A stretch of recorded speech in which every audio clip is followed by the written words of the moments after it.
अर्जुन अपने परिवार, अपने गुरुजन, अपने पितामह, इन सबका वास्ता देकर और भगवान उनकी स्थिति देखकर उनको जवाब देते रहते हैं।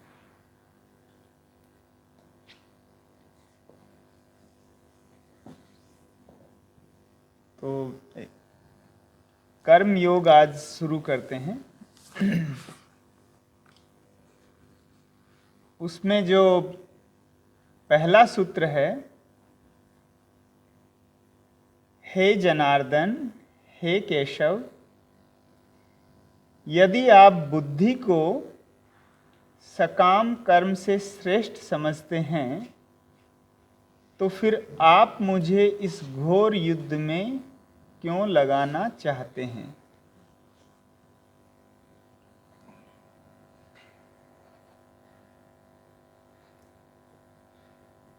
आज तक जितने भी धर्म हुए हैं, अगर उन्हें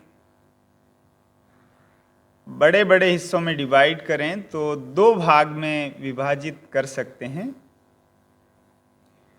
एक मार्ग है सांख्य का और दूसरा योग का। तो जो सांख्य का मार्ग है उसमें करना कुछ भी नहीं है, सिर्फ जानना है। जो सांख्य का मार्ग है वो इस तरह से है कि जैसे दिया जलाने की जरूरत है, अंधकार अपने आप मिट जाएगा। जो योग का मार्ग है वो इस तरह की जैसे कांटा हमारे पैर में या शरीर में कहीं चुभा हुआ है, तो उस कांटे को निकालने के लिए दूसरे कांटे की जरूरत होगी और तभी वो कांटे को निकाल पाएंगे। सांख्य इसके विपरीत है कि करना कुछ भी नहीं है, कोई प्रयत्न नहीं करना है, कोई साधना नहीं करनी है, सिर्फ जानना है कि हम मुक्त हैं। ये दोनों ही मार्ग बहुत ही विपरीत हैं। सांख्य को समझना है तो जैसे भगवान अष्टावक्र या जय कृष्ण मूर्ति या सोक्रेटिस या आदि शंकराचार्य, भगवान अष्टवक्र जब राजा जनक को सभा के बाद जवाब देते हैं, तो जब वो पहला ही सूत्र कहते हैं कि जनक जान लो तुम मुक्त हो, और राजा जनक को अहोभाव होता है और वो तत्व देख पाते हैं जो उन्होंने पहले कभी नहीं देखा, और उनको आत्म तत्व का दर्शन हो जाता है कि अहोभाव मैंने समझ लिया, मैं मुक्त हूं। तो सांख्य में करना कुछ भी नहीं है, ध्यान भी नहीं करना है।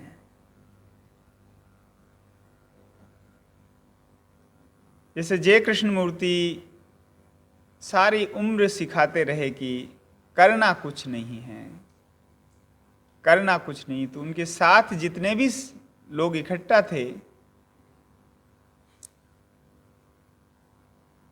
वो जो भी साधनाएं हैं वो कभी नहीं करते। बस समझना है कि हम मुक्त हैं और उसी प्रयास में रहते हैं, लेकिन वहां भी कुछ प्रयास हो ही जाता। तो जैसे जय कृष्ण मूर्ति ने जो स्कूल खोला मदनापल्ली में, तो उसमें भी करना कुछ नहीं है, बच्चों को कुछ फोर्स नहीं करना है उनको, तो वो फोर्स नहीं करना है, यही करने में काफी कुछ हो जाता है। अगर हम कुछ करेंगे भी नहीं तो एटमॉस्फेयर कर देता है कि टीवी चैनल्स हैं, न्यूज़पेपर हैं, सोशल मीडिया है, सोसाइटी है, फ्रेंड्स है, एटमॉस्फेयर है, कहीं ना कहीं से कुछ हो ही जाएगा। लेकिन सांख्य का मार्ग जो है वो ये कि करना कुछ नहीं है, सिर्फ जानना है। वेस्ट में देखा जाए तो सोक्रेटिस ने भी यही कहा कि करना नहीं है, जानना है। उसके उलट योग में, योग इसे समझता है जैसे हम जंजीरों में बंधे हुए हैं और उन जंजीरों से मुक्त होना है, तो उन जंजीरों को तोड़ना पड़ेगा। तो ये जो अष्टांग योग है वो तोड़ने का एक मार्ग है।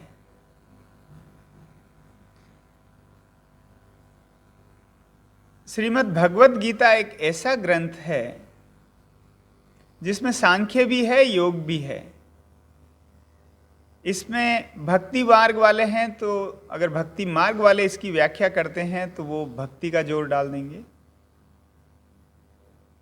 अगर कर्म योग वाले हैं तो वो कर्म योग की व्याख्या डाल देंगे, कर्म योग प्रधानता हो जाएगा उसमें।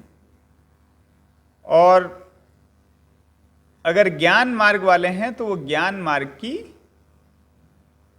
अधिकता से व्याख्या करेंगे और गीता को उस तरफ ढालने की प्रयास करेंगे। लेकिन गीता में ये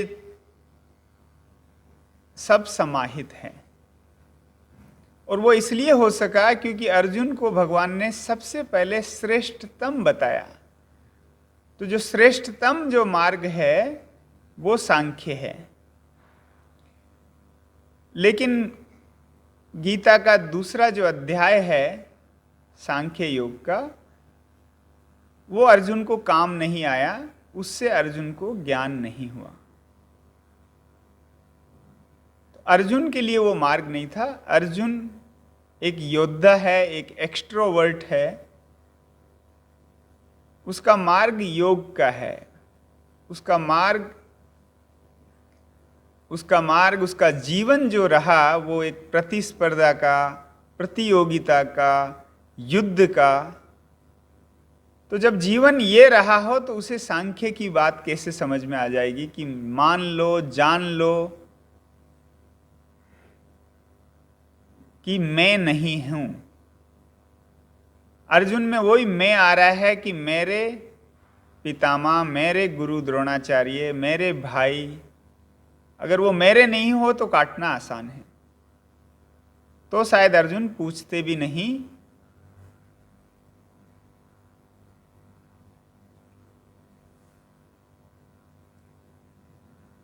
जैसे रामानुज और वल्लभ की जो टीका मिलती है गीता के ऊपर, तो वो उन्होंने भक्ति की प्रधानता कर दी। तिलक की जो टीका मिलती है तो उन्होंने कर्म योग की प्रधानता कर दी। और शंकराचार्य जी महाराज की जो टीका मिलती है उन्होंने ज्ञान योग की प्रधानता कर दी। और गीता में ये सभी मार्ग हैं। तो पहला मार्ग भगवान ने सांख्य योग का बताया। तो अर्जुन कहते हैं कि जब सांख्य श्रेष्ठतम मार्ग है भगवान, तो आप मुझे इस भयंकर युद्ध में क्यों डालना चाहते हैं? तो अर्जुन ये नहीं समझ पा रहे हैं कि उनके लिए क्या श्रेष्ठ है। तो जो योद्धा होंगे, जो एक्सट्रोवर्ट होंगे, उनके लिए मार्ग है वो सांख्य उनको समझ में आएगा ही नहीं। जिसे आज इंट्रोवर्ट और एक्सट्रोवर्ट के हिसाब से बांटा गया है। लास्टली जैसे कार्ल गुस्ताव जुंग ने इसकी शुरुआत की थी। तो इंट्रोवर्ट और एक्सट्रोवर्ट में मनुष्य की जो चेतना है, उन्होंने उसको बांटा कि मनुष्य में एक प्रधानता होगी कि वो इंट्रोवर्ट होंगे या एक्सट्रोवर्ट होंगे। तो जो भी, जैसे जिनको ज्ञान जानकर कि ये पढ़ा और उनको बहुत आनंद आया, तो वैसे लोग इंट्रोवर्ट होंगे कि उनको समझ के बहुत आनंद महसूस होता है कि ये इस तरीके से किया जाता है, ये उस तरीके से किया जा सकता है, ये ग्रंथ ये कहता है, वो ग्रंथ ये कहता है, या कुछ भी करने के लिए उस कुछ भी वो अध्ययन करे और उस अध्ययन से ही उनको आनंद आए, तो वो एक इंट्रोवर्ट की दशा हुई। एक्सट्रोवर्ट है वो उससे ऊब जाएंगे, उनको कुछ करना होता है कि बिना किए कुछ होता नहीं है। हर इंसान 100% एक्सट्रोवर्ट भी नहीं होगा, इंट्रोवर्ट भी नहीं होगा। जो इंसान 100% इंट्रोवर्ट होगा तो वो बिल्कुल ही मर जाएगा। उसको भोजन करने भी जाना है, उसको पानी भी पीना है, उसको स्नान भी करना है, तो ये वो कुछ नहीं करेगा अगर 100% हुआ तो हर एक इंसान में इसकी परसेंटेज है। तो जो एक्सट्रोवर्ट अगर 100% होगा तो वो हमेशा करता ही रहेगा, बैठ ही नहीं पाएगा, शांत ही नहीं हो पाएगा कभी, तो वो भी ठीक नहीं है। तो इसलिए हर इंसान में इंट्रोवर्ट एक्सट्रोवर्ट दोनों का मिश्रण होता है, उसका कम और ज्यादा निर्भर करता है। जो स्त्रीण व्यक्तित्व है ज्यादा इंट्रोवर्ट है और जो पुरुष व्यक्तित्व है वो ज्यादा एक्सट्रोवर्ट है। अब अपवाद भी होते हैं, कई जो स्त्रीण व्यक्तित्व हैं, और अब इसकी तो काफ़ी ये बढ़ गया है, फेमिनिज्म जो है वो ख़त्म मतलब बहुत कम होता जा रहा है, और उसके साइड इफ़ेक्ट भी पता लग रहे हैं कि जैसे जिस नृत्य में, जिस संगीत में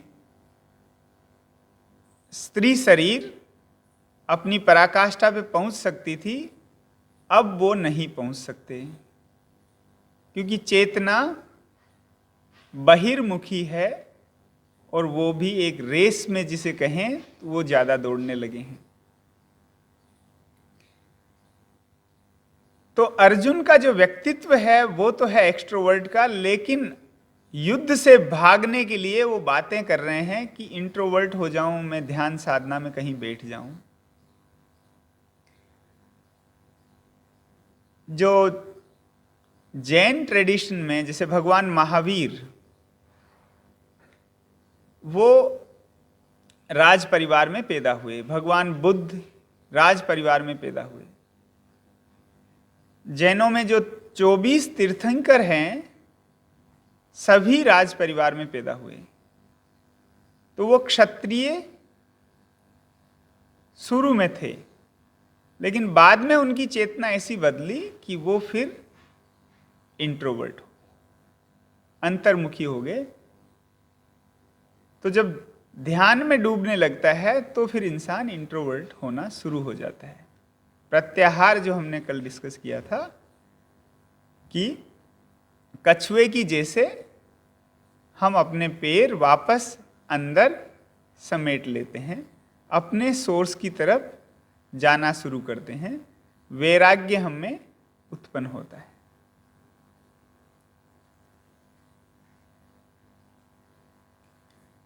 तो अर्जुन यहां ये नहीं है कि वो इंट्रोवर्ट अभी हो चुके हैं और इसलिए भगवान से कह रहे हैं, उनको कुल मिलाकर युद्ध से दूर जाना है, उनको अभी ये समझ नहीं आ रहा है कि युद्ध वो क्यों करें। हमारी, जैसे सिगमंड फ्राइड ने भी कहा है, हमारी वासना जो है वो पहले है और जो हम करना चाहते हैं वो बाद में है। तो वासना जब पहले होती है तो फिर हम अपने आप को उसी तरह बिहेव करना शुरू कर देते हैं। तो इसका मतलब ये नहीं कि हम जो हैं वो कर रहे हैं, वासना की प्रधानता से यहां अर्जुन का मन है यहां से भागने का। तो वो रीजन दिए जाते हैं कि फिर अगर सांख्य श्रेष्ठ है तो फिर मुझे इस भयंकर युद्ध में क्यों भेज रहे हैं।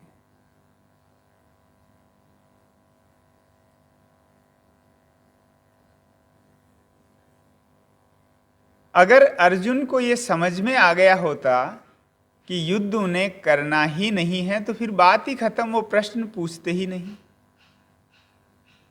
अगर अर्जुन को समझ में आ गया होता कि सांख्य ही उनका मार्ग है तो पूछने का कोई प्रश्न नहीं है, वो अपने आप ही चल देते कि जो आप कर रहे हो अब आपको बधाई, आप लड़ो युद्ध, मेरे लिए तो मार्ग अलग है। वो असमंजस में है, मन उनका भागने का है और सामना उनका हो गया है भगवान से। जैन ट्रेडिशन जो जापान में है, वहाँ एक प्रथा है कि जब जब एक साधक को आत्मज्ञान हो जाए तो वो अपनी जो चटाई है उसको समेटे ही नहीं, अपने साथ ले और वहां से चला जाए।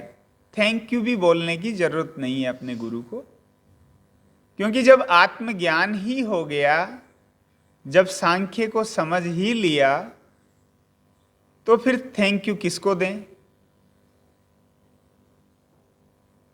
तो वहां एक प्रथा है कि जब साधक प्रवेश पाता है तो अपनी चटाई वो हमेशा रोज साधना कक्ष में लेकर आते हैं, अपनी चटाई बिछाते हैं, अभ्यास करते हैं, गुरु को प्रणाम करते हैं, चटाई फिर ले जाते हैं। लेकिन जब आत्मज्ञान हो जाए तो अपनी चटाई उठाओ और मोनेस्ट्री से बाहर चले जाओ, प्रणाम करने की भी जरूरत नहीं है। तो जब समझ ही लिया ईश्वर क्या है, हम कहाँ से आए हैं, हमारा स्वरूप क्या है, हम कहाँ जाएंगे, तो फिर धन्यवाद देना किसको बाकी रहता है। तो इसलिए वहाँ प्रथा चली कि अब जब भी आत्मज्ञान हो गया सीधा चटाई उठाओ और चल दो।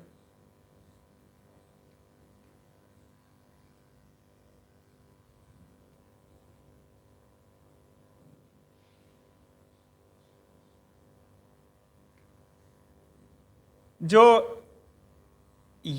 एक्सट्रोवर्ट है तो योग जो है वो एक्सट्रोवर्ट की कैटेगरी में, और सांख्य जो है वो इंट्रोवर्ट की कैटेगरी में।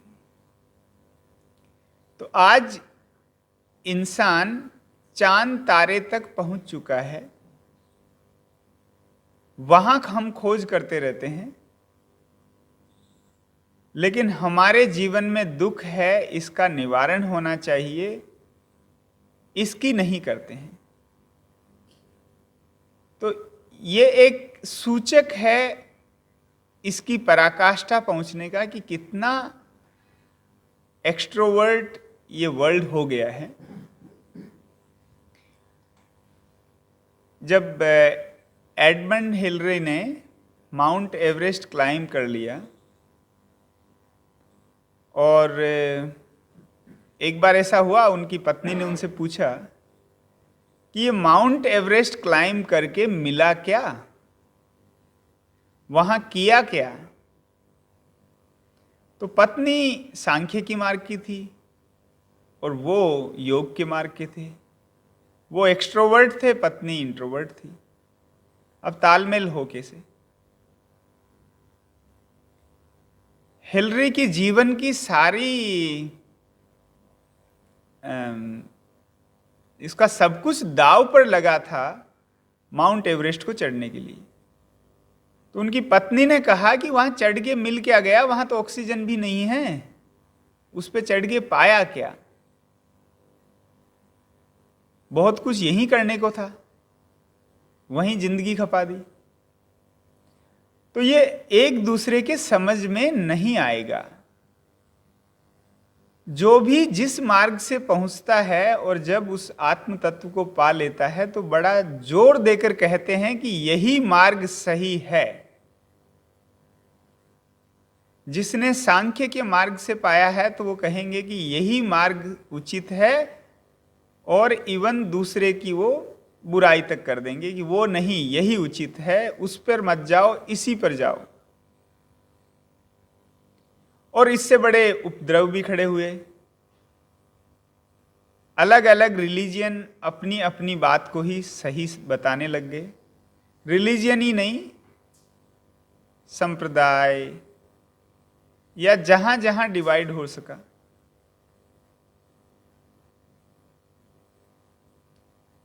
तो जो जिस मार्ग से पाता है वो उसी मार्ग को बड़े जोर देकर कहेगा कि यही मार्ग ठीक है।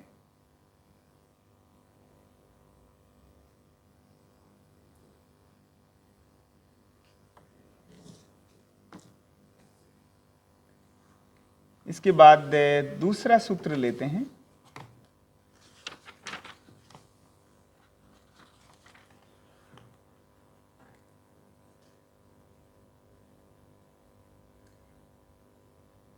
प्रत्येक व्यक्ति को प्रकृति से अर्जित गुणों के अनुसार विवश होकर कर्म करना पड़ता है। अतः कोई भी एक क्षण भर के लिए भी बिना कर्म किए नहीं रह सकता है। तो ये मैंने अभी समझाया।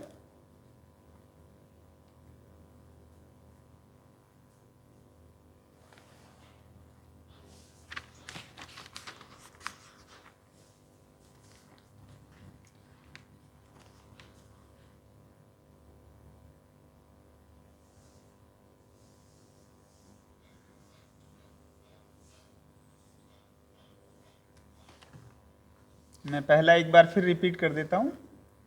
हे जनार्दन, हे केशव, यदि आप बुद्धि को सकाम कर्म से श्रेष्ठ समझते हैं तो फिर आप मुझे इस घोर युद्ध में क्यों लगाना चाहते हैं?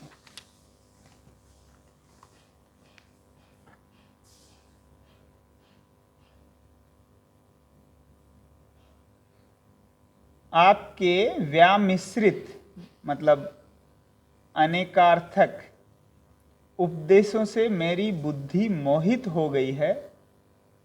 अतः कृपा करके निश्चय पूर्वक मुझे बताएं कि इसमें से मेरे लिए सर्वाधिक श्रेष्ठ कर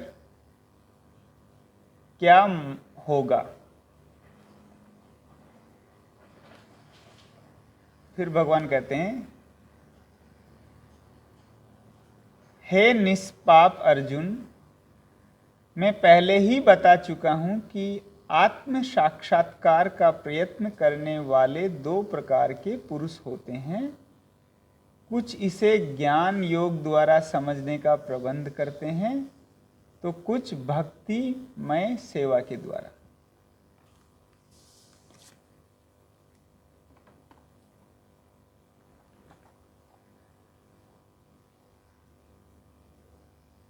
जब भगवान यहां कहते हैं कि हे निष्पाप अर्जुन, तो ये समझने लायक है कि भगवान ने ये क्यों कहा निष्पाप अर्जुन। क्रिश्चियनिटी में भी एक प्रायश्चित का तरीका बहुतायत से प्रयोग में लिया जाता है, और सनातन ट्रेडिशन में भी गंगा स्नान एक प्रायश्चित का तरीका अपनाया जाता है। तो उसे समझने का प्रयास करते हैं।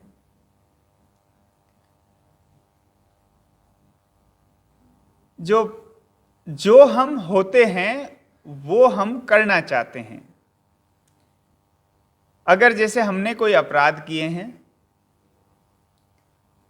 अपराध कोई कत्ल करना ही नहीं,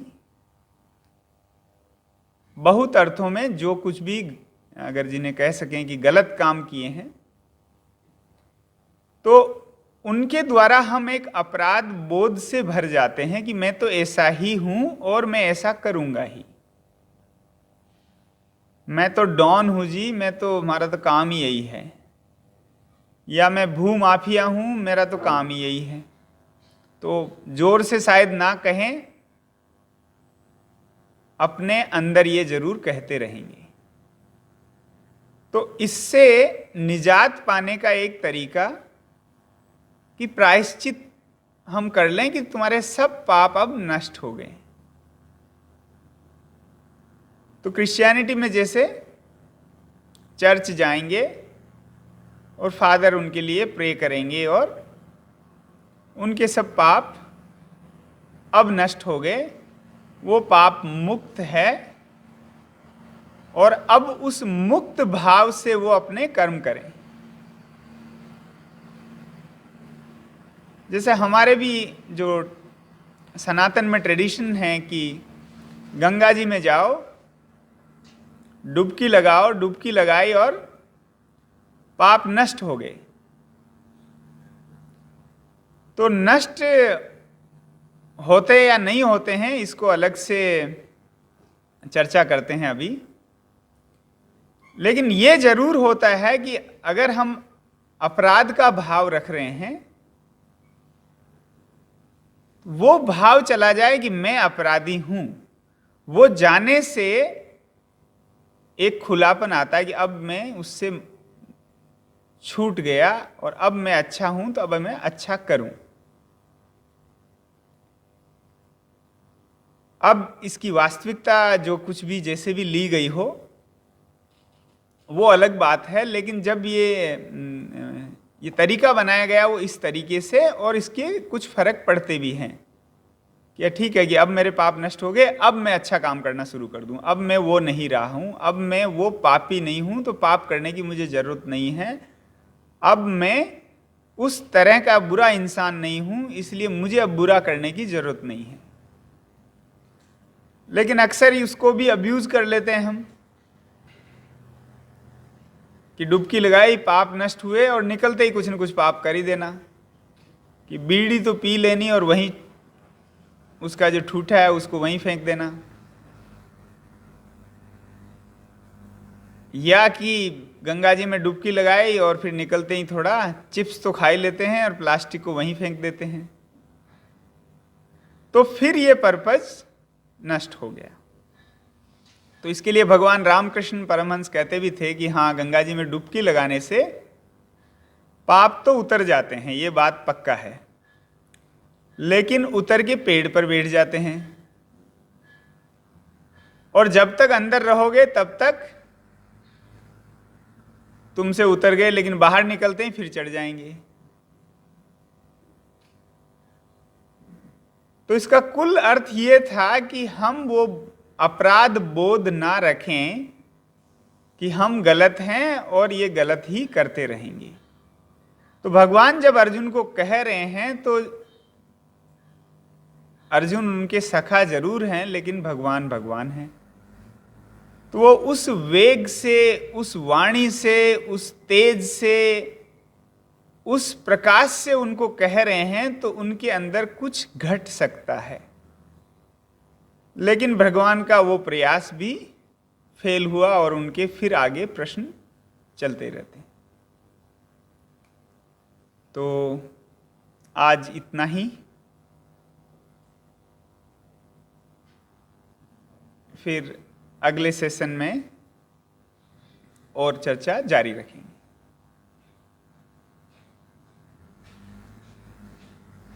तो लंबी गहरी सांस लें और